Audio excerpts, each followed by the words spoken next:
Jeg skal ud fra den givne artikel forklare den misforståelse, der ligger om universet, at galakser ikke kan bevæge sig hurtigere end lysets hastighed. Misforståelsen ligger i, at Einsteins specielle relativitetsteori ikke altid er gyldig. Den gælder kun inden for normale hastigheder, hvilket betyder bevægelse gennem rummet. Den siger også, at intet kan have en hastighed større end lyset.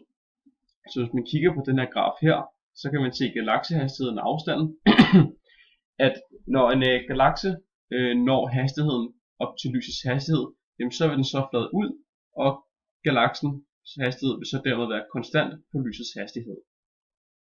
Men ifølge Hubbles lov, som vi kan se her, den her formel her, siges det, at galaksens hastighed v her er en v-hastighed forårsaget af, at rummet ekspanderes, og derved ikke er en bevægelse gennem rummet.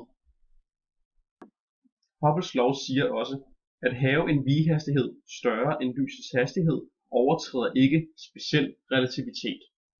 Det vil altså sige, som man kan se på min graf her, kan v-hastigheden godt overstige lysets hastighed, og den ikke vil buge ud som herover.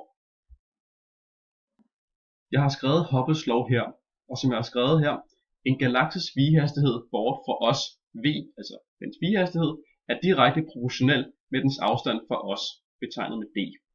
I Hubbles lov har vi også den her proportionalitetsfaktor, der kaldes for Hubble-konstanten.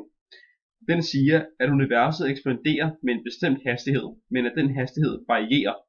Det betyder altså, at desto længere væk en galakse er, desto hurtigere er dens v-hastighed.